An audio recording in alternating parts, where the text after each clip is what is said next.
Улс орны хөгжлийн хурдыг урагшлуулагч тулгцыг нь таныхаар юу вэ?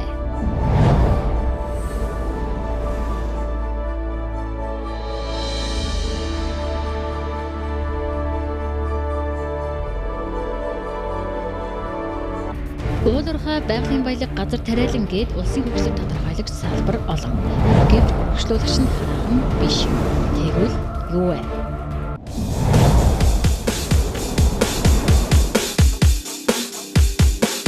Дэлхийн шишбээ өнөөдөр залуусын оролцоо өмдөмж нэмэгдсэн.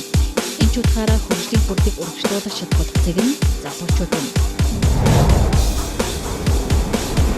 Улсын хөгжлийг урагшлуулахад өөрийнхөө нэмрээ оруулж буй залуучуудын өсөлт болон санал санаачлал хийх бүтээсэн ажил залуучуудын оролцоо тэд ямар хүсэл мөрөөдөл хийдгийг хөгжлийн түүчээ залуус гэж дамжуулан үзүүлсэн.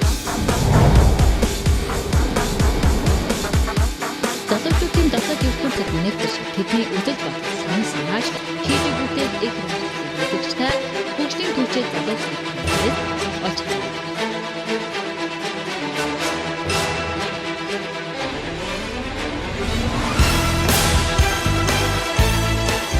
Хөгжлийн түүчээ залуус нэвтрүүлгийн шинэ дугаар үзэгч та бүхэнд хүрч байна. Энэ удаагийн дугаар Монгол Ардын хувьсгалт намын Хөгжлийн аймгийн 39-р 1000-ийн дарга Эрдэнэбаатарын Магнайбаяр өргөн оролцож байна.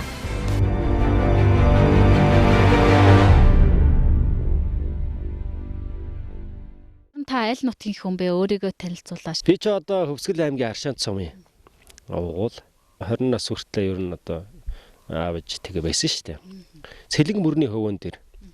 Тэгэл одоо дулаан хаан хайрхан уулаа тойрж одоо нутгалдаг. Дөрөө цагаан нууран дээрээ зусдаг.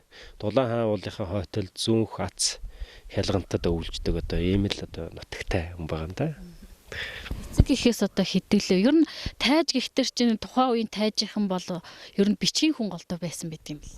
Аавын талын өвөө бол тэр намсраа тайж гэдэг ийм их өндөр нуруутай. Би ч одоо нэлээ өндөр байна уу үгүй байна. Тэгээд одоо манайхан бол бас тийм өндөр сайхан нуруулаг. Хөгжлийн аймгийнхаа 1-р бригадаар өргөхөд манай ах дүүнер маань амьдарч байгаа. Гэр бүлээсээ би чи аав ээж 2 охин дүүтэй шүү дээ. Айлын том хөө. Бага насныхаа дурсамжаас бас энэ цагт хаваалцаж. Тэгээд их гоё өнгөрсөн шүү дээ. Одоо тэр манай Зуслангийн болог тэ ирээний хондлоо талын болог овоон дөрүлж гээл одоо миний тоглож өссөн. Одоо тэгэл нутаг маань зүүнх ацлуут тэгэл энэ одоо нутагтал морь унаал тэгэл одоо хонд яваал 2 өгшөө ээжтэйгээ байсан учраас жоох эрхтөө байсан юм шиг байна. Тэгээд 2 өгшөө ээж маань их хайрладаг. Тийм их одоо бага насуул их гоё өнгөрсөн л гэж боддог шин. Үлгэр хэрэг сонсож яв. Тэгэл орой болохоор нөгөө 2 эмээгинтэй ороод тэгэл ингээл өвөл бол нөгөө эрт нар ордог учраас тэгэл эмээгинтэй л ороод байж гэн. Тэгэл эмээг их маань орой чөлтөө хоол хийгээл тэгэл юм яриад усан галав юулсан галан галав гэл нэг ярьдаг байхгүй юу? Тэгсэн гинлээ гээл тэгээд одоо бодохоор нөгөө тэднэр чинь бүгд нөгөө шинжлэх ухааны үндэслэлтэй юм байна л да. Тэр хэд маань яаж мэдчихсэн юм болоо гэдэг нэг тийм сони юм байдгийн тий. Чууд бас их агуу байсан мэддэгдээд байхгүй. Зүгээр нэг тийм иргэнийг юунаасаа холдож байгаагүй, гал зүхнаасаа холдож байгаагүй тэр хөгшин л ер нь тэр шинжлэх ухааны үндэслэлтэй юм ярьж исэн байна. Тэрийгээ бас хүүхдтэд бас ойлгуулад танин мэдхүүгийн тухайн үедээ бас ингээд нээж өгсөн байна. Тэр үеийн хүүхдүүд ерөнхийдөө бол ингээд ажиглаад байхад үлгэрээр дамжуулаад ертөнцийг хардаг байсан байх л. Яг үнэн тийш одоо тэгээд би зүгээр боддог шүү дээ. Сарны тухай онцгой тий. Нарны тухай онцгой, ертөнцийн тухай онцгой тэгж таалгадаг тийм ард түмэн бол дэлхий дээр бас ховор байдаг байх гэж. Бага боловсрал, дунд боловсралыг ер нь хаана эзэм шүү. Эхлээд 92 онд сургуульд орсон шүү дээ. 92 онд темст орсон. Одоо энэ мөрөнд энэ тэр харагдаж байгаа байна. За тийм мэрэгчлийн сургуульд үйлдвэрлэе. Нэгээс 1-р анги, 2-р ангид орчоод тэгээ 3-р ангиас Аршаантад очиж суулж 8 төгсөөд тэгээд тэрнээс хойш 3 жил хөдөө мал дээр байсан. Ирээдүйн сургууль дээр ирж оройгоор 10 төгсөөд тэгээд одоо ерөнхий боловсрол бол ийм байдлаар яваад тэгээд тэрнээс хойш 2004 оноос 8 онд их засгийн хуулийн сургууль төгсөөд 10-аас 12 онд удирдлагын академиг бизнес удирдлагаар төгсөөд тэгээ 17-оос 18 онд бол бас төрийн удирдлагын магистр гэсэн одоо ийм 3 сургууль төгссөн. Бас их сонин зомнолтой юм биш үү?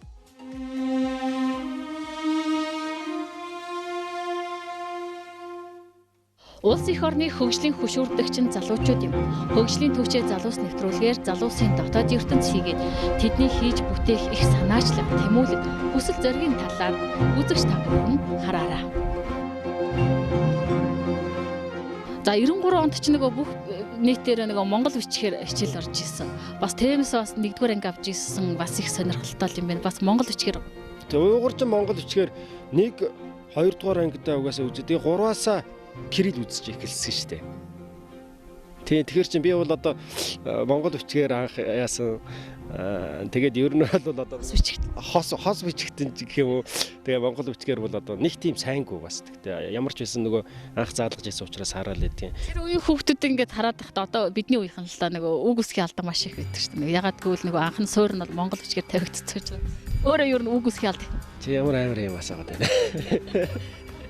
Сонирхолтой байдаг л да ер нь манайх үеийнхэн ер нь тийм байд.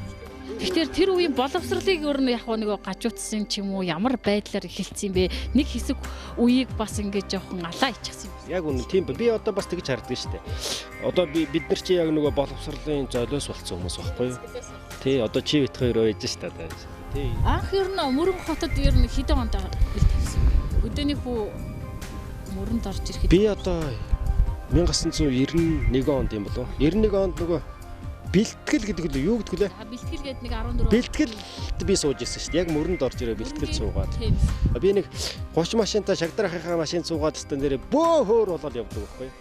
Тэгээ гэрээсээ гарч үзээгүй хүүхэд байсан. Тэгээд 14 хоног явал нормачаал гэртээ харьсан да. Тэгээд бэлтгэл хөтөлбөрийг 14 хоног хичээлэл хардаг гэсэн. Тийм шүү дээ. Ер нь 90 онд чи бүх юм удирцсан. 92 онд чи бодолд одоо машин тэрэг тийм ховор байсан л болоод аав маань намайг улирлын амралт болон хавар тарахад чинь нөгөө морьтой ирээл авчдаг гэсэн. Тэгээд бит хоёр нилээ эрт гарахгүй бас хол шүү дээ. Тэгэл яг өглөө гараад орой авчдаг гэсэн. Яг эрт гарна. Өдөржингөө морин дээр явал тэгэл яг бас тухайн үед хөрхөн булраал тэгэл харждаг. Яг өглөө эрт гараад орой хардаг байсан шүү дээ. Би одоо энэчнээс чи ингээл тэгэл сурах гэж одоо энэчнээс чи мориор хүртэл тэгэл Аршаат руугаа явал ингээл сурж илээ да. Хөвсгөл аймаг минь хөрх. Том болохоор би тийм болно. Энэ хоёрын хооронд машинтайгаа явна да. Эсвэл тэмүүлэл зориг одоо тухайж байна. Жолооч болно гэж боддог гэсэн. Тухайн үед болохоор жолооч гэх нэг тийм жоохон гоё харагдаад байдаг гэсэн юм уу те? 20 жилийн дараа өнөөдөр би мөрөнгийнхөө захаар явлаа л та тий. Тэгээд захаас дээд бүс 2 авлаа. 1999 онд манай Хөвсгөл аймгийн зах нэрээ тий. Яг иймэрэл байсан. 20 жилийн дараа өнөөдөр би захаар явлаа. Яг иймэрэл байна. Томорсноос биш нэг өөлөг зах. Томорсон ч юм алга. Яг нөгөө хүн жоохон хөвчөрсөн байж л. Гэтэ зах бол евроосоо өрсөлдөөгүй. Би бүр яг мэдчих. Үнэр нөхт ингээл тэнд гуанцнууд те. Хуушуурын гуанцнууд яг 20 жилийн өмнө байсан. Болсон байгаа. Яг байж. Намаг байж хахад нэг жижигхэн нэг тоочхоор яг. Яг өөрчлөгдсөн зүйл бол гэр хороололт хэлсэн байна те. Мөн үү? Гэр хороолол бол одоо ингээд ингэж их гэр хороололт. Тийшээгээ их хэлсэн байна. Тэгээд уршигаа бол айгүй их хэлсэн. Тэгээд юу ч өөрчлөгдөөг одоо зүгээр мөрөнд бол нэг өөрчлөгдсөн юм нь бол гэр хороололт хэлсэн байна. Өөр бол одоо өөрчлөгдсөн юм алга. Тэр өнгөрсөн 20 жилд одоо биднийг авч явсан энэ нийгэм мааж гэх юм уу тэрийг толгойлж явсан өдөртлгүүд мааж гэдэг юм одоо хүнээ мартсан. Яацсан учраас тийм л байсан байна. Ягаад битүү зах руу очиж чадахгүй. Бусад улсуудыг харалтаа 20 жилийн дотор тийм том одоо бүр нэг цоо шин нийслэл барьчлаа шүү дээ. Казахстаныг харалтаа. Шинэ одоо ирээнийг аваад ирээнийг үзэлдээ тийм. Захын жишээ гэж 90-ад оноос өмнө зүгээр шавар дагж байсан гэж ярьдаг. Тийм шүү дээ. Итлүүнүүд одоо ямар болсон.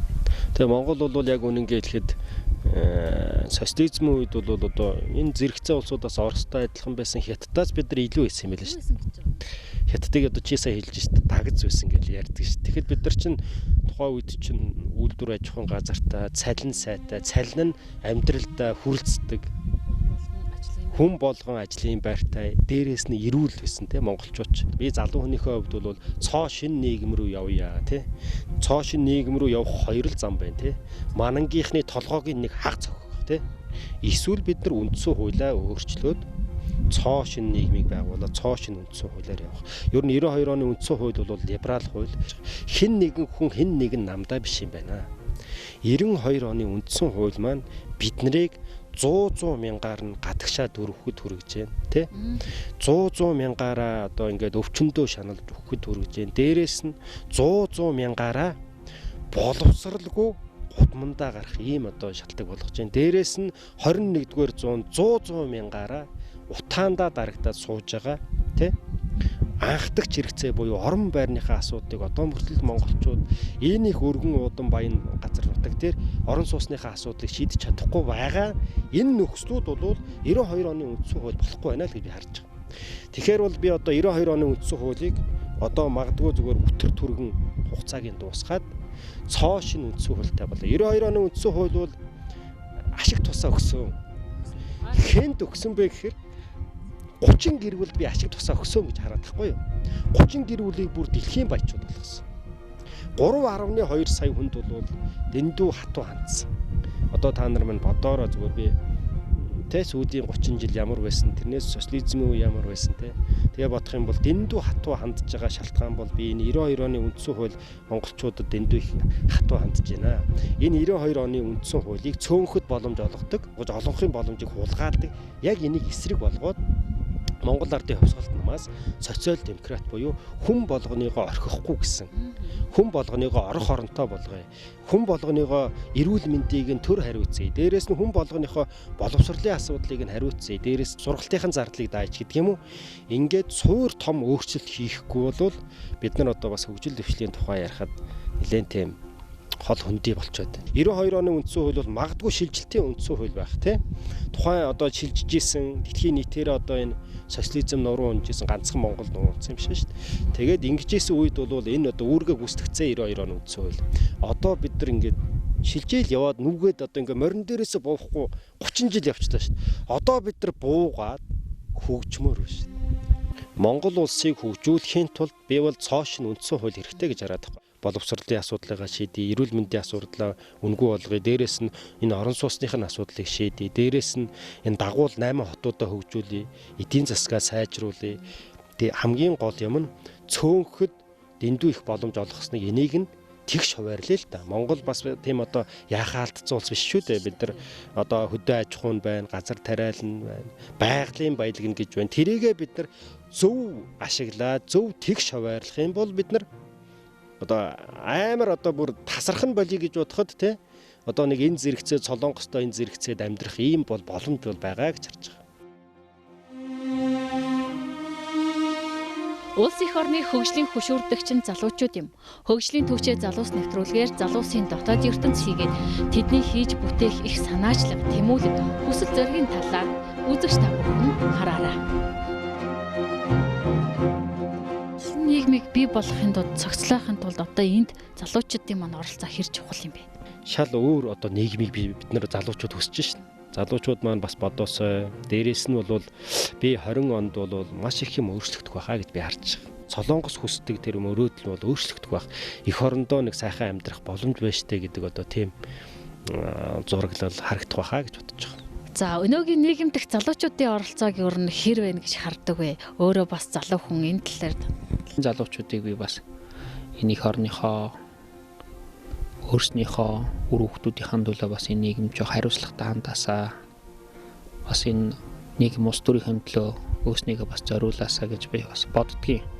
За миний үеийн залуучууд гэх юм бол одоо ер нь арай гайгүй амьдрал мэддэг, амьдралаа авч явъя гэсэн залуучууд ер нь гадаад гараад ер нь явж энэ ихэнх нь. За яг баг хэсэг нь бол төрийн албанд ажиллаж байна. За зарим хэсэг нь бол бас хуваарай юм ийгээд ингээд зүтгэж байна. Ийм гурван салбарт л одоо манайхан хүч үзээд байна. Тэгээд би гадаад гарч байгаа мó залуучуудаа бас нэг хандаж юм хэлмээр санагддаг юм. Бид нэр тэдний бол буруу биш л те өөр яг амьдрал ахуйгаа сайжруулах гад ингээд нааша ерөнхийдөө бол одоо албан босдоогоор бол 300 орчим мянган залуучууд одоо гадаадад тиймээс их багахан хувь сурахаар ихэнх нь ажиллахаар ингээд явж байгаа. Энэ залуучуудыг ирээд их орныхоо төлөө бас юм хийхгүй бол та нарын толгой өнөөдөр бол одоо Монгол улс тэр тусмаа Хүсгэл аймагт маш их дутагдчих байна гэж би бол өөрөө хараад байгаа юм. Тийм учраас бас энэ залуучууд манаас нийгэмд идэвхтэй оролцоороо гэж би бас уриалж байна. Залуучууд бол яалтчгүй нийгмийн оролцоо чухал байж гэмээр одоо улс орн хөгжих, аймаг орнууд хөгжих нь бол тодорхой. Тэгээд ер нь одоо Монгол Ардын хувьсгалт нам гэдэг энэ намд одоо ялангуяа Хөвсгөл аймгийн 39-р мянгатын дарга Магнайбаярын хувьд бас энэ тал дээр бас идэвхтэй санаачлагтай ажиллаж яваа хүний нэг л дээ. Тэгээд энэ хүний талаар та бас юу хэлэх вэ? Та хоёр буюу оюутан байхын найзалж нөхөрлж исэн эртний танилуудын хувьд та бас юу гэж хэлэх вэ? Тэглгүй ах манай Магнайбаяр ч одоо бит хоёр ч 2004 их засгийн сургуульд анх одоо орж одоо манай Аршантиас ирж исэн залуу. Би бол бас мөрөнгөөс очиж их засгийн сургуульд эрх зүйн ангид одоо хамт нэг факультет байлаа. За их засгийг бол нэлээ авдаггүй том шагналуудтай манай өнчд өгсөн шүү дээ. Сургууль дотроо. За тэгээд сургууль багшлах урилга бас авч байсан манай тэр тухайн үедээ ч бас тийм багшлыг гэсэн сонирхол байхгүй бас нийгэмд бол өөрийгөө бас зориулах хүсэлтэй тийм залуу байгаа. Тэр ч утгаараа бол өнөөдөр юм ихчүүчтэй сайхан явж байна. Залуу хүний хувьд бол бас зөв замыг бас сонгосон гэж би бас өөрөө дотор боддог шүү дээ. Одоо бас улс төрийн хүрээнд ярих юм бол одоо манайх чинь 30 жил одоо арчлал гэдэг шугамар явлаа. Ардын нам гэдэг төр барьж байна. Арчсан намч төр барьж байна. Энэ хоёр төр одоо 30 жил бид нарыг одоо ямархуу байдалд оруулсан. Одоо арай өөр зам бидэнд байна. Шин зам байна гэсэн үгнээс одоо манай найз сонгож байгаа болов уу гэж бодож байна. Гадаад дотоод ч одоо их явж сурсан манай найз мэдлэг чадварын хувьд ч ер нь боломжийн болов гэж би бас өөрөө дотроо боддог юм тийм үү. Найзын тань ер нь ямар зан чанар илүү өөрт чинь таалагдаж. За би нэг найзынхаа энд хүрчих ийм хэмжээний болчих юмсан гэж бодогдох үе байдаг. За манай найз ер нь шудрах хүндээ. Ер нь шудрах. За одоо хэлсэн болоо яагүй гэж нэг сайхан тий. Хэлсэндээ хүрдэг. За би бол чаднаа. Би бол хийн гэдэг юм бол тэрийг хийдэг. За би бол чадахгүй гэсэн бол тэрийг би чадахгүй гэж хэлчихдэг. Тийм л хүн байна. За хүнтэй нөхөрлж чаддаг. Гадаад дотоод оюутнуудтай их найз нөхөр байдаг. Тим оюутан байлаа л та одоо парламентын гишүүн гэл одоо тэр үед их засгийн сургууль парламентын гишүүн байлаа. Хас клуб гээд бас тэр клубыг ахалж байлаа. Оюутан хуульчдын холбоо гээд энийг бас манай хүн чинь зохио ажиллаж байлаа. Тэгээ манай хүн чинь оюутан байхдаа их нийгмийн идэвхтэй байсан. Ер нь тэгээд хувьсгалт намч одоо ер нь залуу үеийн нам болж байна. Залуучууд маш ихээр орж байна. Хувьсгалт нам гэхээр хөгшин хүмүүсийн нам гэдэг хүмүүс ярьдаг ус. Одоо бол тийм байхаа болсон. Залуучууд маш их орж байна.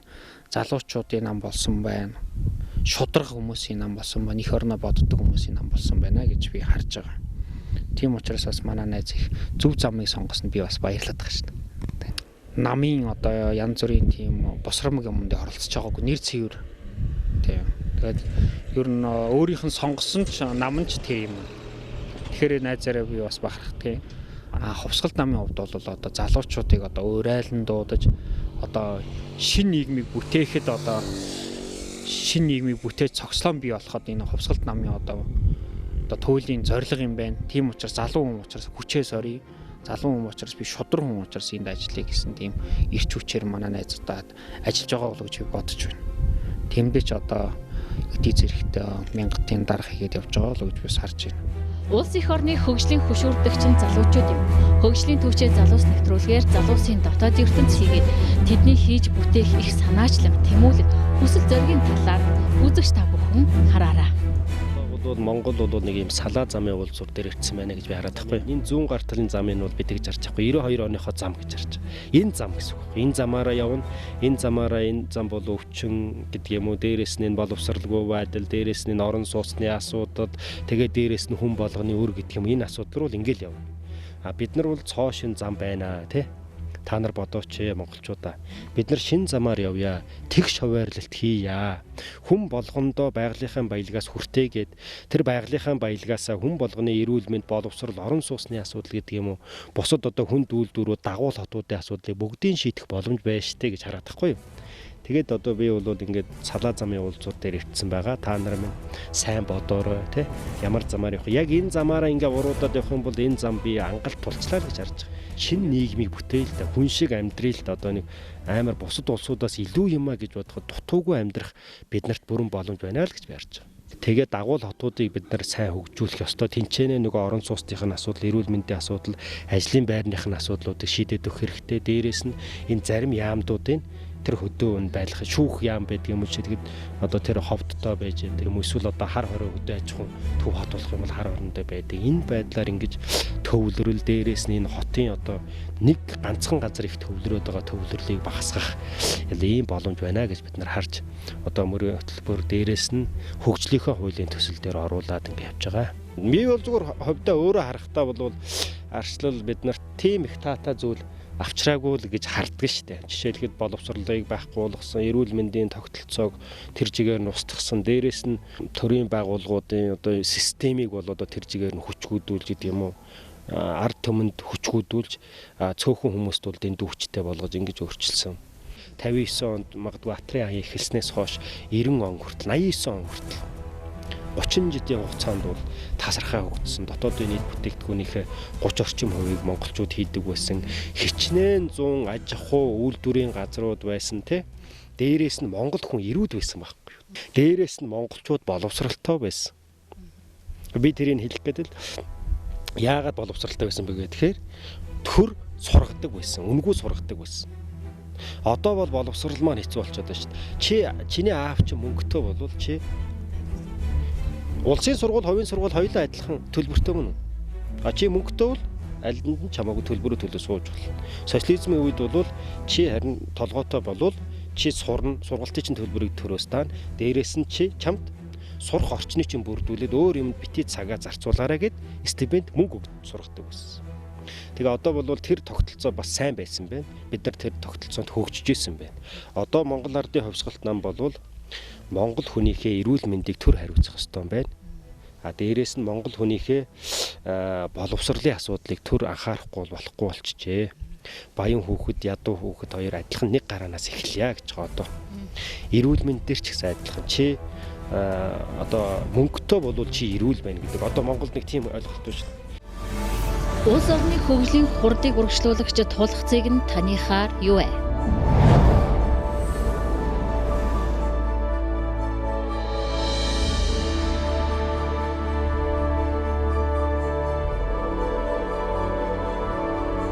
Уулуурхай байгалийн баялаг газар тариалан гээд улсын хөгжлийг тодорхойлагч салбар олон. Гэвч урагшлуулагч нь хаан биш. Тэгвэл юу вэ?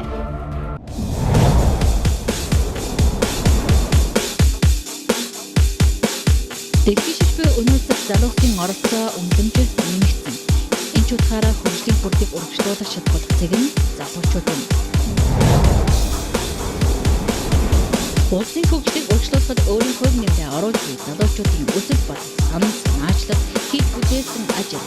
Залуучуудын оролцоо тэд ямар хүс мөрөөдөл хийдгийг хөгжлийн түүчээ залуус дамжуулан үзүүлсэн. Залуучуудын дотоод ертөнцид нэвтэрч тэдний өсөлт бол санал санаачлал хийдгийг бүтээх их хэрэгцээтэй хөгжлийн түүчээ залуус олж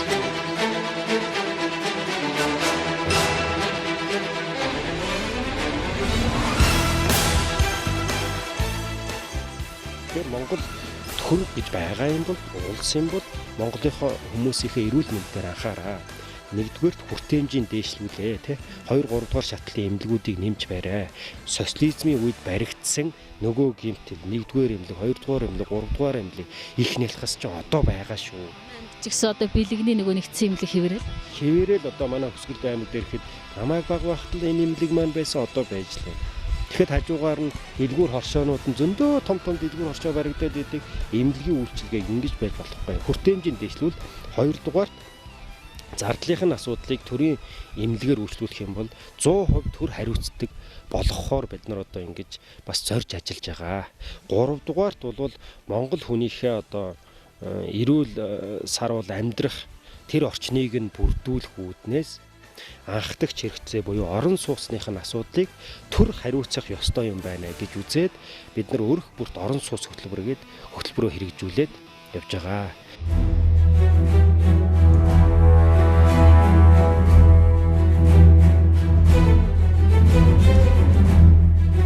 Монгол Ардын хувьсгалт намаас өрх бүрт орон сууц хөтөлбөрийг Улаанбаатар хотод амжилттай зарласан.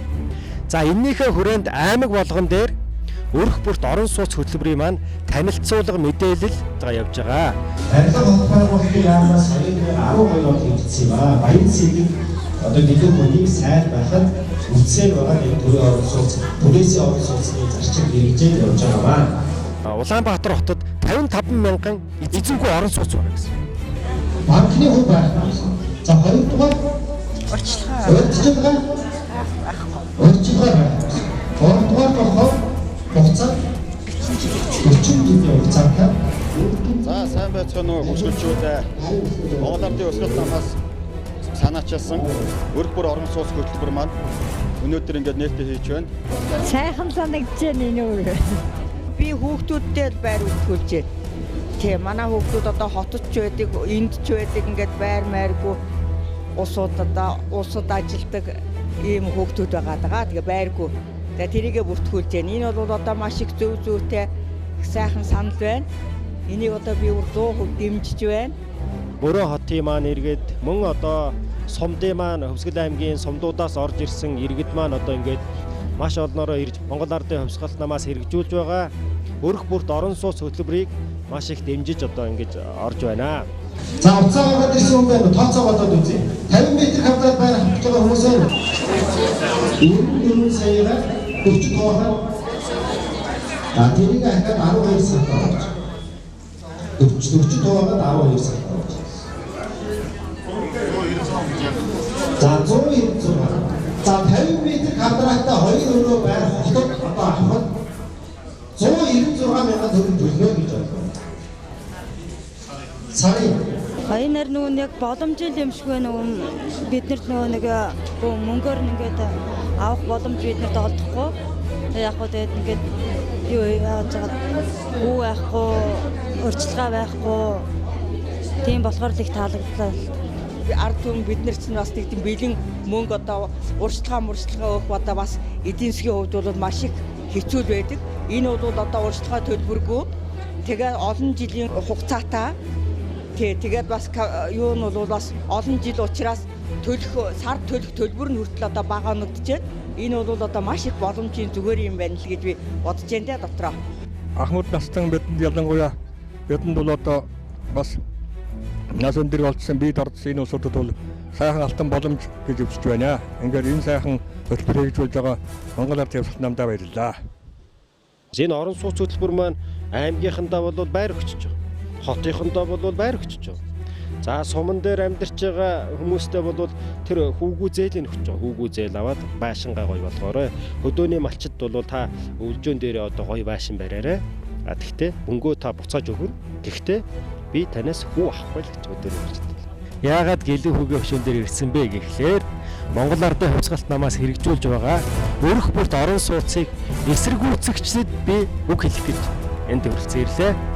Урьдчилгаагүй хүүгүүгээр орон сууцанд оруулнаа. Бид чаднаа. Бид бодож чадсан учраас чаднаа. Яг гэлэг хүн болго эсэргүүцчихсэн чи нисэхгүй шуу биш юм чи гэдэг. Тэгээ бодож чадсан учраас гэлэг хүн маа нис чадсан юм аа. Тэрэн шиг бид нар хэрэгжүүлж чаднаа. Тооцоо судалгааг нь хийцэн байна. Өрх бүрээ одоо халуун ам бүлээр нь орон сууцанд оруулах бүрэн боломж байна гэдгийг тооцож үзсэн. Урьдчилгааг 30%-ийг тэрэг болгож зарлаж байна. Дээрээс нь хугацаа бол 40 жилийн хугацаатай одоо мөнгөө төлөх боломжтой ийм одоо сайхан хөтөлбөрийг зарлаж байна шүү. Одоо ер нь бол энэ Солонгос яваад байгаа шалтгаан гэдэг юм уу те. Одоо ингээд Солонгос яваад тэгээ гэр бүл салдаг. Гадаадад 300 мянга орчим монголчууд байна. Эдгээр маань яагаад гадагшаа яваад байна гэхээр ер нь гол юу нь бол байртай болохын тулд яваад байгаа юм байна. Тэгэхээр энэ одоо монгол хүнийхээ монгол өрхүүдийнхээ байрных нь асуудлыг төр хариуцах ёстой байна гэд өрх бүрт орон сууц хөтөлбөрөөр хэрэгжүүлж байгаа. Улс их орны хөгжлийн хөшүүрдэгч нь залуучууд юм. Хөгжлийн түүчээ залуус нэвтрүүлгээр залуусын дотоод ертөнц хийгээд тэдний хийж бүтээх их санаачлаг, тэмүүлэл, хүсэл зоригийн талаар үзэгч та бүхэн хараарай. Монголын одоо дархлаа үндэсний баялаг гэж хэлэх юм бол яалтчгүй одоо мал аж ахуй. Өнөөдөр танаа намын зүгээс ер нь малчд руугаа хандсан ямар бодлого чиглэл баримтлан ажиллаж байгаа. Одоо манай малчид бол сүүлийн үед чинь өвлжөөнийхөө газар хамгийн их удаан одоо байдаг. Өвлжөөн дээрээ нэг гой байшингууд бариад байгаа юм. Одоо манай малчид бол тэгэхээр тэр байшин барихт нь төр дэмжлэг үзүүлнэ гэж. Хүүгүүгээр зээл одоо олгох байдлаар нэг одоо өрхийнх нь тооноос харгалзаж үзээд хүүгүү зээлийг олгохоор Монгол Ардын хувьсгалт нам судалгаа шинжилгээ хийгээд ажиллаж байгаа. Дулаан өвлжөө гэдэг хөтөлбөр хөдөөнийхөндөө зориулсан. Та өвлжөөн дээрээ байшингаа барай. Гой дулаан байшингаа барай дав. Төрөөсөө хүүгүү зээлээр барай гэж. Та 10 сая төгрөг өрхийнхөө тооноос хамаарат. За би нэг 20 сая төгрөг аваад гой байшин барих юм бол та хүүгүүгээр буцааж өгнө л гэсэн үг. Яг 20 сая төгрөгөөр буцааж өгнө гэсэн үг. Ийм хөтөлбөр хэрэгжүүлж байгаа. Нэгдүгээрт болохоор яг социализмын үеиг шиг гэж хэлвэл одоо ойлгомжтой болох байх гэж бодож байна. Төрийн мал эмнэлэг, мал үржлийн газруудыг сум болгон дээр байгуулах нь зөв юм байна гэж үзэж байгаа. Хоёрдугаарт болохоор за малаа ямар ч үсэн эхний ээлжинд вакцинжуулаад эрүүл болгоод авлаа гэж бодох юм бол тэр дэлхийн зах зээл дээр мал мах түүхийдээ гаргахын тулд нэгдүгээрт эрүүл болгоод хоёрдугаарт гаргах явцдаа махны комбинатуудтай болёо гэж байгаа. Монгол улсын хэмжээнд 50 том одоо тийм махны үйлдвэр гэдэг юм уу. Тэгээд эдгээр дээрээ 1-р зэрэг, 2-р зэрэг, 3-р зэрэг, 4-р зэрэг, 5-р зэрэг гэд махнуудаа ангилчдаг. Тэгээ яг 1-р зэргийн мах нь хамгийн одоо үнэтэй дүүж байдаг юм уу. За 3-р зэргийн мах нь бол нэг арай жоохон хальс малстай ийм махнууд. Ядаж бид нар 21-р зуунд энэ махаа ангилж идмээр шүү дээ. Олон улсад одоо яваад байгаа одоо том зарчим байдгийн байна л да. Одоо энэ хүү гэдэг бол одоо жишээлхэд бүр хас хүүтэй зээл хүртэлгээд гарцсан шүү дээ дэлхийд дээр дайн дээр. Одоо бид нар чинь дандаа хүү гэж яриад байгаа ш. 8% хүү дандаа нэмэх хүү байгаад байгаа шүү дээ. Одоо бол дэлхийд дээр жишээлхэд одоо энэ жил гарсан хөтөлбөр дайнд бол хас хүүтэй гэж байгаа. За би 100 сая төгрөгийн зээл авлаа. Тэгэхэд би буцаага төлөхдөө 98 сая төгрөг төлөх гээд байгаа. Тэгэхээр би 2 сая төгрөгийг би зээлснийхээ хувьд одоо хасагдж байгаа. Ийм одоо тогтолцоо руу хүртэл дэлхийн нийтээрээ яваад байхад чинь бид нар бол энэ хүүнийхээ тогтолцооноос салахгүй. Энэ хүүд одоо ингэж баригдаж улс орн энэ өрхүүд бол энэ одоо энэ өрийн дарамтан дээр байж байгаа. Энийг бол бид нар одоо устгахгүй одоо талд нь устгахгүй болохгүй юм байна гэдэг ийм бол бодлого барьж байгаа. Улс орны хөгжлийн хурдыг урагшлуулагч тулгцыг нь таныхаар юу вэ?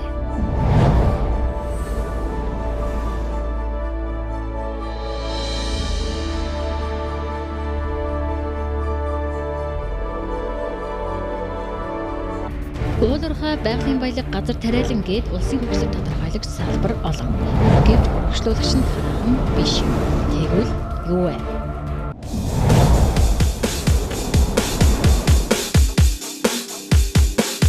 Дэлхийн шилбэ өнөөдөр залуусын оролцоо үнэмшил нэмэгдсэн. Энэ ч утгаараа хөгжлийн хурдыг урагшлуулагч тулгцыг нь залуучууд юм. Улсын хөгжлийг урагшлуулахад өөрийн хувь нэмрээ оруулж залуучуудын үзэл бодол, санал санаачлал, хийх бүтээсэн ажил, залуучуудын оролцоо, тэд ямар бүс мөрөөдөл хийхийг хөгжлийн түүчээ залуус дамжуулан үзүүлдэг. Залуучуудын дотоод ертөнцид нэгдэж тэдний үзэл бодол, санал санаачлал, хийж бүтээх их үзэгчтэй хөгжлийн түүчээ залуус олж байна.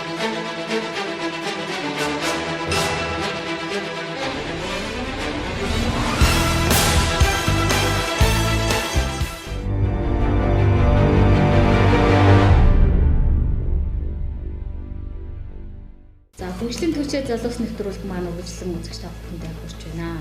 Тэгэхээр битээр түрүүн бол нэлээд зүйлийн талаар ярилцлаа. Залуучууд маань одоо нийгэмдээ хэр оролцож байна. За мөн намын бодлого чиглэл малчт руугаа зориулсан чиглэсэн зорилго хөтөлбөрөө бас танилцуулсан. Одоо бас 92 онд гарч ирсэн үндсэн хуулиа шинжилгээ энэ дээр бас танаа нам бол нэлээд өрөвтэй байр суурьтай тодорхой бодлого чиглэл гаргасан байгаа. Энэ талаараа бас үргэлжлүүлээд одоо монголчууд маань эх орноосоо дөрвээд байгаа. Дээрээс нь одоо монголчуудын маань боловсролын байдал, эрүүл мэндийн байдал, дээрээс нь энэ орон сууцны асуудал гэдэг юм уу, хүнд асуудлуудын хамгийн гол захидлаа би хэн нэгэн нам юм уу хэн нэгэн хүнд байхгүй байна. 92 оны үндсэн хууль маань тэр боломжуудыг нь хулгайлчаад байна гэж хараад байхгүй. Тэгэхээр бид нар бол Монгол Ардын хувьсгалт нам энэ одоо үндсэн хуулийн шин төсөл буюу одоо 5 дугаар үндсэн хуулийн төслийг боловсруулад байгаа. Энэ бол одоо нэг 3 гаруй одоо бараг 4 жилийн өмнөөс ард түмнэрээ хэлэлцүүлээ. Бүх ард түмний маань хүсэл эрмэлзэл сайн сайхан амьдрах энэ номонд багтсан гэсэн. Энэ бол ард түмнээс гарсан хуулийн одоо төсөл гэж ойлгож болно. Тэгэхээр 92 оны үндсэн хууль маань бол өөрөө нөгөө либерал хууль, либерал хуулийн зарчим маань бол одоо үйлчлээд явж байгаа, хүчин төгөлдөр үйлчилж байгаа учраас либерал хуулийнхаа дагуу жишээлбэл одоо 30 гэр бүл гэж нэг ярьдаг шүү дээ. Тэр 30 гэр бүл гэдэг бол одоо 92 оны үндсэн хууль маань өлгийдж гаргаж ирсэн гэж би боддог. 30 гэр бүлийг дэлхийн тэр банкнууд болгосон 3.2 сая хүнийг бол одоо тийм хүсэл мөрөөдлийг нь хүртэл солонгос явах байдал болгосон гэдэг юм одоо ингээд хэцүү амьдруулж байгаа 30 гэр бүлийг дэлхийн тэр банкнууд болгосон зүйл бол 92 оны үндсэн хууль байна. Одоо бид нар бол одоо цоошин үндсэн хуультай болох цаг болсон. Би залуу хүнийхээ хувьд энэ дээр одоо 100% гэж боддог. Тэгээд тэр хууль нь харин шинэ хууль нь бол хөгжлийн хууль байх гэсэн. Одооны хууль бол шилжилтийн хууль 92 оны үндсэн хууль. Одоо бид нар хөгжлийн хуультай болох ёстой. Хөгжлийн хууль гэж байгаа бол ер нь хөгжил гэдэг маань бол би бодохдоо бол хүний хөгжил юм байл гэж хараад байгаа шүү дээ. Маш энгийнээр ярих юм бол бид нар одоо цоошин үндсэн хуулийн дээрээ хүнээ нэгдүгээр тавих хэрэгтэй байна. 92 оны үндсэн хуулийн дээр бол одоо би нэг баг бахтаа санддаг шүү дээ. Нөгөө ховын өвчийг хуулиар хамгаалж шүү гэдэг. Нэгтгэдэг үсэн шүү дээ. Урайлаа оцсон яваа. Тэгээд нэгнийхээ ингээл дэвтрийг нь ингээл авчингууд ховын өвчийг хуулиар хамгаалж байгаа шүү гэдэг. 92 оны үндсэн хуулийн зарчим чинь тийм байхгүй. Либерал хуулийн амин сүнсний юу гэдэг вөхөр эд баялаг байдаг. Одоо бол бид нар тийм зарчмаар явахгүйгээр одоо бол хүн одоо хамгийн том юм байна. Энэ нийгмийнхээ хамгийн үнд зүйл юм байна. Эд баялаг биш л гэж үздэг байхгүй. Тэг хүнээ яаж хамгаалах юм гэхээр нэгдүгээр Монгол хүмүүсээ эрүүл байлгая гэж. Эрүүл мэндийн асуудлыг одоо төр харж эргэж харахгүй болохоо болчлоо шүү дээ. Эрүүл мэндийн асуудлыг төр хариуцнаа гэж энэ дээр харуулсан. Тэгэх юм бол одоо бид нар нэг өвддөг одоо гайгүй мөнгөтэй хүн одоо нэг эрүүл байдаг, мөнгөгүй хүн одоо ингээд баг өгөх гэж байгаа шиг энэ системийг бүгдийг өөрчлөө гэж. Хоёрдугаарт нь боловсрол дээр мөн хүн болгоныгоо боловсролтой болгоё гэж. Боловсролынхын зардлыг төр хөнгөлөх чөлөөлөх асуудлыг шийдэж өгнө гэж энэ дээр.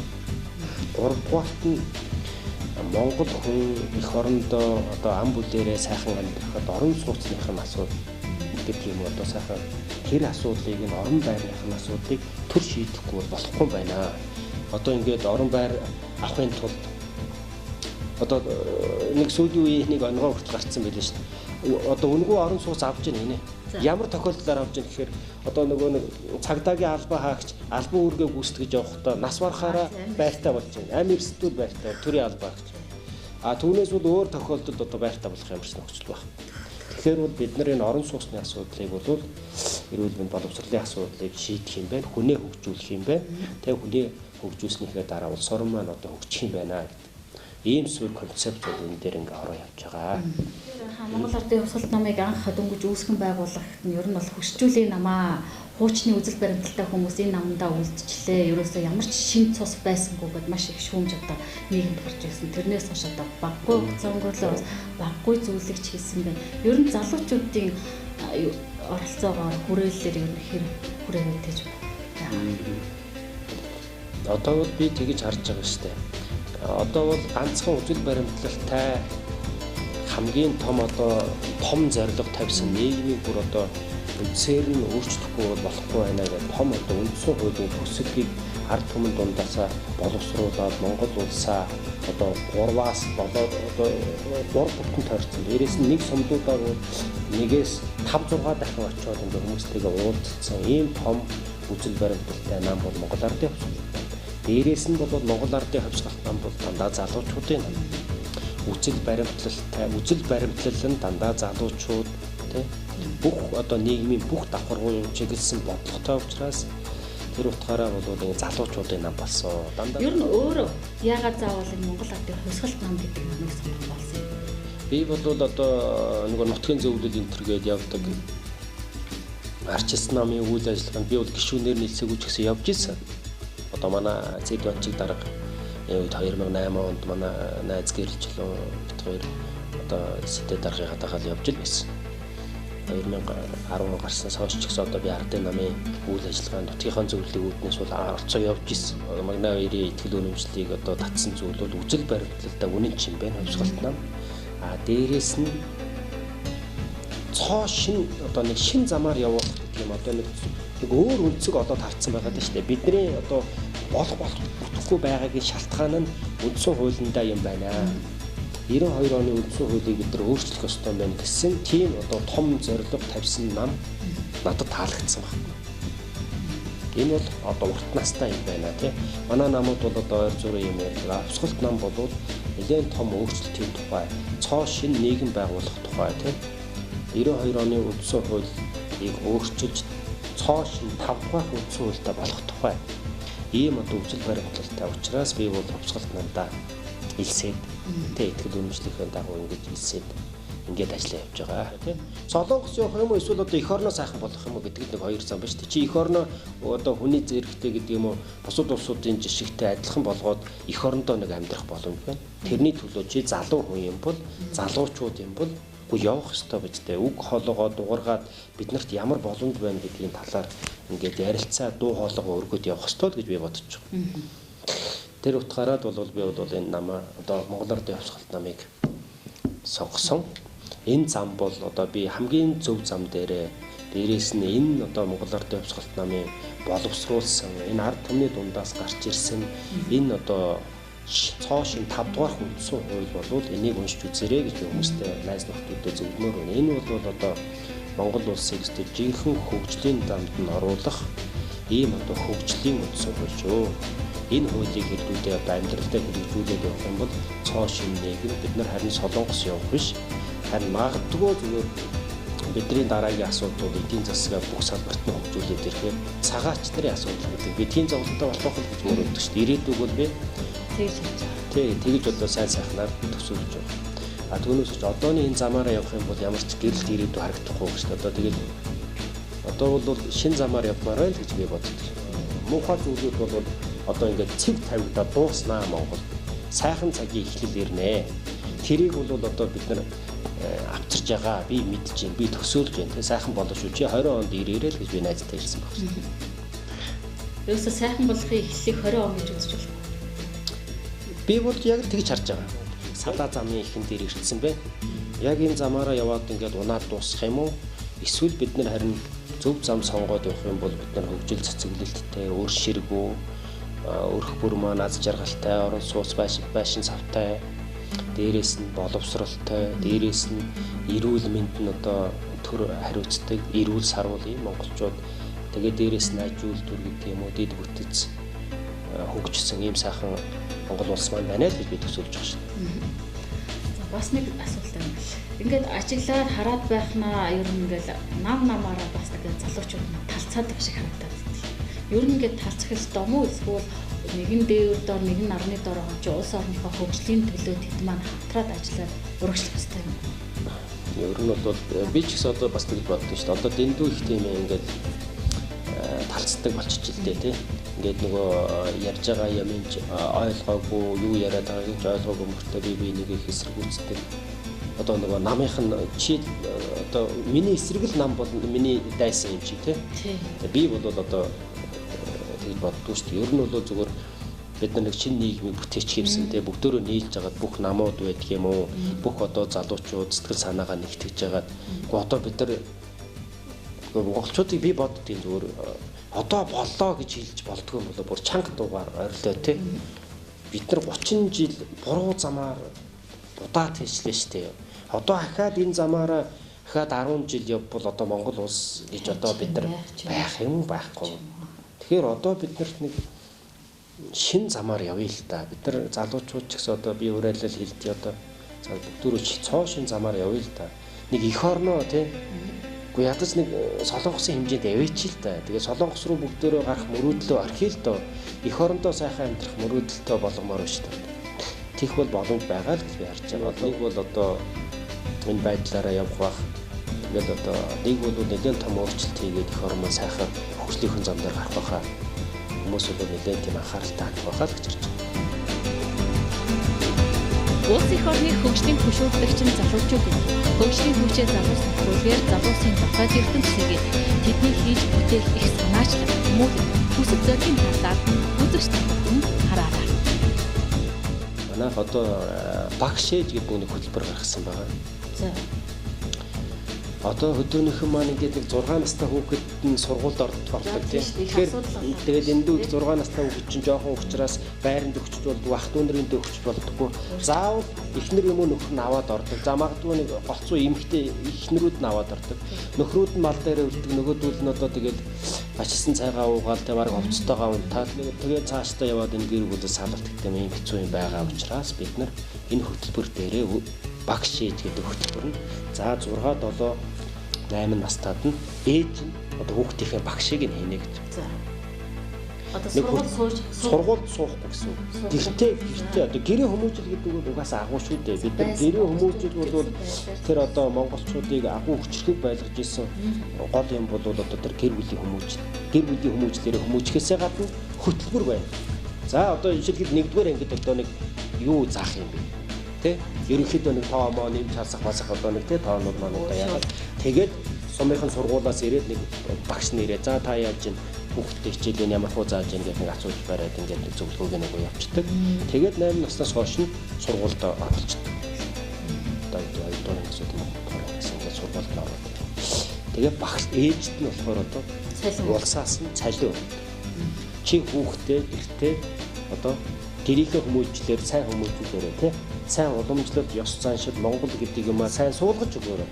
А хоёрдугаарт бол чи хичээлийн зааж байгаа хөтөлбөрийн дагуу хичээлийн зааж байгаа учраас чам цалин өгнө. Чи бол багш ээжээ.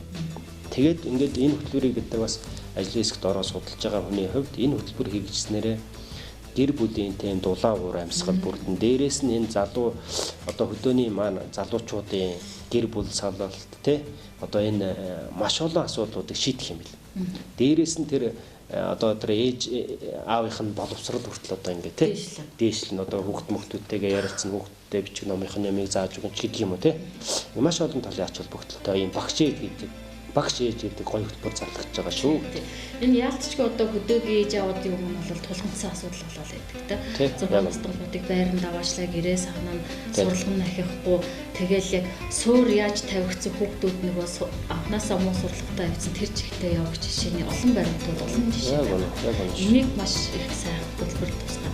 Энэ хөтөлбөр тэгээд бас л 20 оноос тий ер нь бол яг одоо ингээд би бол одоо сайхан цаг ирж ил гэж хараад байна шүү дээ. 20 он бол нэлээд урьд чимчилтүүд нэлээд тийм зоригтой урьд чимчилтүүд бол бид хүлээж байгаа л гэж харж байгаа. Хувийн сонирхол ер нь хобби гэж хүмүүс байдаг шүү дээ. Янз бүрийн би ч одоо энэ их ажлынхаа хажуугаар ер нь юу сонирхож ажиллажлаа тайлбар. Би ч одоо сонирхол зөндөө байна оо. Одоо энэ би чинь зураг авах сонирхолтой юм шин. Хоббитой. Фото зураг. Би ч одоо фото зургаар нэг хэсэг чи их сонирхоод их явсан шүү дээ. Би чи энэ чоны Азийн наадамд Монголын 4 зурагч явсан, нэгээр нь явсан. Дээрээс нь одоо бас гайхуулах юм бол одоо нөгөө санчир гэдэг нөгөө сагсан бөмбөгийн залуу. Тий, тэр сагсан бөмбөгийн санчрын зургийг авч одоо тэгээ нилээ хүмүүс бол сошиалор шүүгж ирсэн. Тэгээд тэрний дараа бол бас нөгөө Тайландд болсон Пхукетийн элсний наадам дээр би бас Монголоос зурагч нараа явж исэн. Спортын гэрэл зургийн холбооны одоо гишүүн гэрэл зурагч, спортын гэрэл зурагч гэж явдаг. Ер нь хоббигоо мэрэгжил болтол дэвшлүүлж чадсан байна. Анх ер нь ямар аппаратаар, ямар зурагтаар ер нь яагаад энэ хоббиг бас сонирхолсон бэ? Би ч одоо сандаг байхгүй. Манай ээж өргөний зах дээрээс би бодвол аппарат авъя л гэдэг юм шиг байгаа. Айгуул нэг жуулчин муулчны аппарат харцсан. Би одоо 5 6 дугаар ангид байхад юм болоо ээж нэг ноолуурын мөнгөөр надад нэг зах дээрээс нэг 20,000 төгрөгөөр нэг аппарат авч өгч ирсэн санагдаад идэв. Тэр үеийн 20 нэг тийм их мөнгө тийм энэ саарл аппарат тэгээд нэг хальс хийгээд те пилонк хийгээд авдаг. Тийм аппаратаар би зураг дараад байсан. Тэгээд 20 жилийн дараа байгаад 10 мар онд бол 5D Mark 2-оор авч ирсэн, Mark 3-оор авч ирсэн. Энэ зураг хобби чих сайхан л да ер нь юмыг тийш дээ өөр гоё өстой гоё. Тэгэхээр байгалийн зураг ер нь ялангуяа энэ Хөгжил аймгийнхаа сонин сондог энэ гоё байгалийн үзмж их хэрэг болгоо. Зөндөө. Би ч одоо бас явсан. Нутаг орноороо бахархах сэтгэл хэр төрдөг юм. Гайхамшигтай. Би бол одоо яг үнэхээр гоё шүү дээ. Одоо зураг авах болохоор ч бас тэгээд өглөө аавн орой аавн гэл те өглөөний нар аавн за оройг нар жаргаж яхад аавн гэл тэгэл тэрнийхээ төлөөгүйгэл хаанаас ах уу хаанаас гоё гарах уу гэл одоо миний авсан өвсгөл далаа малаа дээр авсан ер нь бол их зураг би одоо тэгээд зургаа бол үргэлжлүүлээл одоо ч гэсэн одоо утсаараа энэ төр бол зураг аваад одоо их сонирхолтой шүү дээ. Тэгээд би одоо том түүх бүтээгээд байна л гэж боддог шүү дээ. Ингээд түүх даатаа ингээд бүтээж байгаа. Гэтэ хүн ер нь байгалаа хэрэг хайрлах ёстой. Тэр эх орон гэдэг юм чи ер нь ямар ер нь эх оронч үзэл гэж та ер нь бас хэлэх байна. Би нэг юмд одоо мөртөл жоохон дөжрөхгүй яваад байгаа. Тэрний юу гэхээр нөгөө амар их уурхаа гарч байгаа дэр тий уурхаа ухаал одоо тэгэл тэрийгээ гоё гээл баг хөгжиж гин дэвшиж гин хөгжих гэж гин тий одоо дэвших гээд байна оюу толгой бол одоо өсто Монголд одоо үр ашиг өгөх гээд байна одоо монголчууд баг дэлхийн арабын шахтууд болох гээд байна гэд ингээд яриад байгаа би бол одоо хэцүү санагдтыг зүгээр би бас залбирдгийг шүү дээ за миний нутаг дээрээс тий миний төрсөн оршинд одоо тэр дулаан хаан орчмоос янз бүрийн уурхаа бити гарч ирээсэй гэж зүгээр тэг залбирч айддаг шүү дээ. Гараад ирлэх юм бол өстой ямар хэцүү санагдах болоо гэж бодож. Одоо энэ уул уурхайн жишээлхэд 28 лиценз зөв Хөвсгөл аймаг. Хөвсгөл аймаг аялал жуулчлалын толгуур бус. Энэ ч утгаараа ер нь аялал жуулчлалыг хөгжүүлэе гэж их олон жилийн өмнөөс ярьсан. Гэвч газар дээрээ бас одоо төлөөлөн сайн хөгжсөн байхгүй гэж бас хүмүүс шүүмжилдэг л дээ. Гэтэ аялал жуулчлалын салбарт бас ажилласан хүний хувьд, ажиллаж байгаа хүний хувьд энэ салбарыг яаж хөгжөөсөө, яаж хөгжүүл зүйтэй вэ гэж харддаг. Ялангуяа манай одоо дэлхийн нийтээрээ бол одоо нөгөө уул уурхаагаас илүү аялал жуулчлал ашигтай гэдгийг одоо дэлхийн нийтээрээ хүлээн зөвшөөрсөн. Тэр нь 2008 оны үед Монголын аялал жуулчлал хамгийн оргилдөө хүрсэн шүү дээ. 650 мянган жуулч ирсэн байхгүй. Тэгээд бол тухайн үедээ би чинь айгүй өсөлттэй 15-аас 20% байна гэж бодвол тэгэл аялал жуулчлал руу юм хийсэн. Тэрнээс хойш бол ерөнхийдөө их Монгол улсын 800 жилийн ойгоор хамгийн их жуулч авсан байдгийг. Тэрнээс хойш бол дандаа уналттай байгаа. Ер нь бол Хөвсгөл аймаг маань бол одоо Монголын Швейцар гэж яригддаг. Одоо хамгийн онгон дагч нараа байгаа. Дээрээс нь хамгийн үзэсгэлэнтэй сайхан газар нуур устай ийм сайхан газраа. Энийг бол бид нар одоо нэг тунхаг байдлаар одоо аялал жуулчлалын тулгуур ус гэж зарлахаасаа гадна энэ дээрээ бид нар одоо бодиттой сайхан ажлуудыг хийж Хөвсгөл аймаг Монгол улсыг тэжээх хэмжээний ийм одоо эдийн засгийн чадвар байна гэж би ингэж харддаг. Аялал жуулчлалыг бол зайлшгүй хөгжүүлэх ёстой. Би залуу хүнийхээ хувьд тэр дээрээс нь манай намын Монгол Ардын Хувьсгалт намын бодлогоч тэр уул уурхайг бол одоо энэ дээр одоо орсон байна. Ер нь бол энэ хэрэгжээд явахаараа Монголд бол уул уурхай байхгүй болох юм байна. Уул уурхайг сайхан болох. Уул уурхайг бол нэг цөөхөн уул уурхай зан нефтийн үйлдвэр байх юм шиг байгаа. Нэг төмрийн үйлдвэр байх юм шиг байгаа тийм. Өөр юу гэдэг юм гарын 5% багтсан уурхайтай. Нэг нь одоо тэр магадгүй оюу толгоогоо зөв ашиглаад гэдэг. Нэг уурхайг ашиглаад. Тэгээд тэнцэнээсээ олсон мөнгө бусад салбартаа хийгээ тийм. Хөдөө аж ахуйдаа, газар тариаландаа, эрчим хүчиндээ, дээрээс нь эрүүл мэндэд, боловсролдоо гэдэг юм. Ингээд авах юм бол бусад салбараасаа бид нар ингээд мөнгө олоод явах. Дээрээс нь аялал жуулчлал хамгийн чухал юм. Ингээд явах юм боломжтой гэж би харж байна. Яагаад ингэж байгаа вэ гэхээр ер нь бол одоо 92 оны үндсэн хуулийн дээр байгалийн баялаг төрийг мэдлэгдсэн байхгүй. Төр гэдэг чинь ер нь хин одоогоор ярих юм бол төр гэдэг чинь ялсан намыг хэлээд шүү дээ. Ялсан нам чинь төр. Тэрнээс нь бүр жижиглэх юм бол нэг мап л байгаад байгаа. Тэг 3 хүн юм уу 4 хүн Монголын байгалийн баялагийг мэдээд шүү дээ. Гадаадынх нь одоо нэг бичгээр нөхчөж, нөгөө гадаад дотоодынх нь нэг ингээд бичгээр өгчөд. За ингээ Монголын байгалийн баялаг тэн чинийх боллоо тий. Нэг сум чинийх боллоо гэд ингээ өгчдөг. Тэрийг нь нөхдүүд нь бүр тэр байтугай ашигла одоо уул уурхайгаа за ухах нь одоо нэг хэрэг тий. Сэндийжээд хаях нь нэг хэрэг.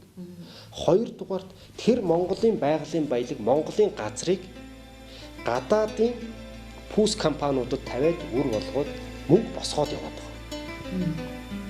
Нутгийн иргэд бол мэддэггүй шүү дээ. Оо энэ сайхан миний сайхан одоо миний төрсөн нутаг гэдэг. Болдог. Одоо тэгээд тэр нь бол одоо жишээлбэл магадгүй энэ овоотын орд манай Хөвсгөл байгаа овоот маш том орд. Маш их нөөцөгтэй. Энэ бол одоо нэг компани хийж их биш шүү дээ. Би одоо тооцоог хийж үзсэн. Хөвсгөл аймгийнхан төдийгүй Монгол улсыг тэжээх баялаг энд байна. 255 сая кокс ч мөрсөн байна. Тэгэхэд бол одоо ингэ явж байгаа. Энийг бол бид нар энэгээр өөрчлөө. Яаж өөрчлөх вэ гэхээр механизм нь бий ярих гэдэг шүү дээ. Механизм нь бол ийм байх. Монголд аливаа нэгэн байгалийн баялагийг ашиглахдаа нийт ард түмний биш тог тасарч юу? Тог тасарч гэдэг. За яг тог тасарч болно тий. Бидний сэтгэлийн гал бол тасарч болохгүй шүү. Харин одоо бүр дүрлцэх ёстой шүү. Одоо ингээд монгол хүмүүстэй танилцахад бол ингээд нэрээ хэлээ л юм тий. Хэний хүүхэд мэддэггүй сайн юм уу муу юм ямар ч мэддэггүй тий. Гадаад болохоор нэрээ хэлэнгүүт шууд аваагаа хэлдэг байхгүй тий. Тэгэхээр чинь шууд мэдэж та тэрнийх юм байна. Одоо намайг үзүүлгээд би одоо овгийн системийг энэ дээр өөрчлөхөөр оролцсон байхгүй юу? Намсрай Магнайбаяр гэж байхгүй юу? Намсрай тайлбарт чинь за нэг ийм болцоодаа гэж мэдэх байхгүй намайг. Тэгээд монголчууд бол ярьж ирсэн дараа нь гэдэг. Зүг чи тэрний хөвгтэйсэн мөө тийм үү аах чи тийм юм уу гэх тээ. Одоо тэгдгээ бодсон. Тэр энэ хууль гаргах юм бол овгийн систем байна. Төвлөлөө яриа.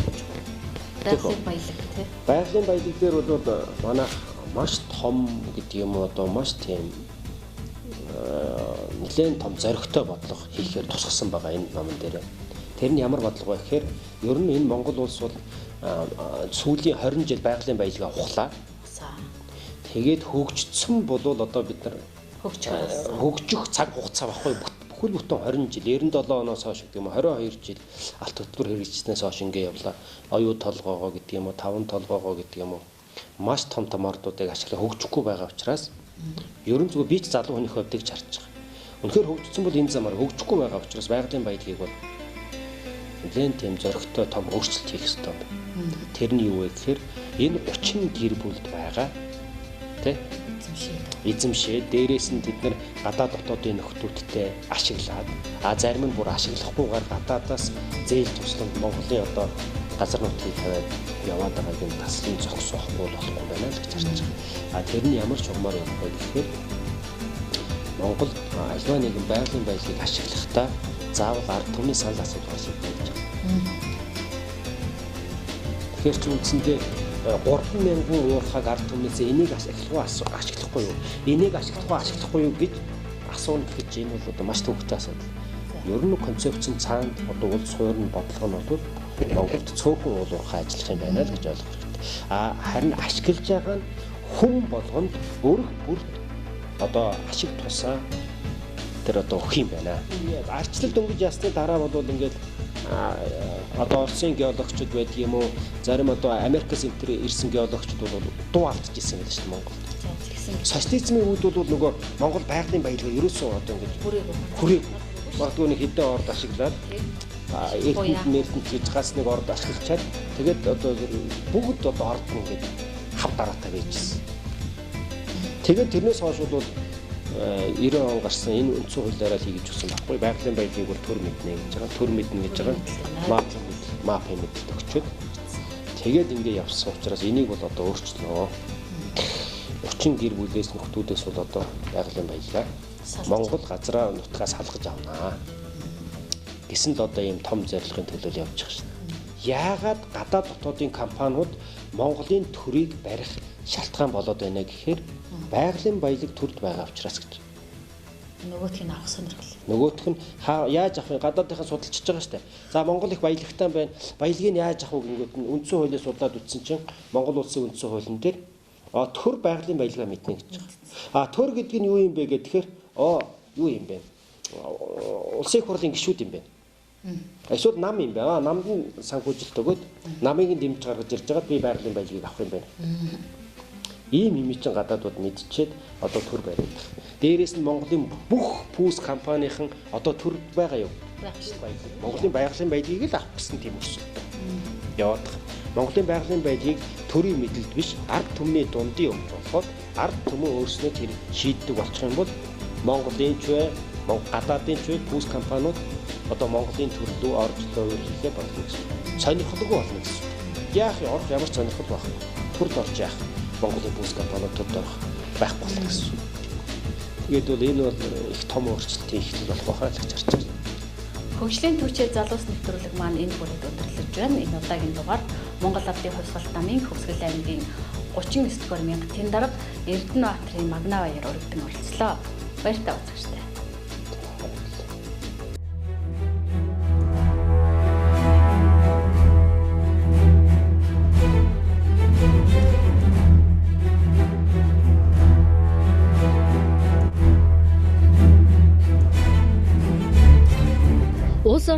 хөгжлийн хурдыг урагшлуулагч тулгцыг нь таныхаар юу вэ?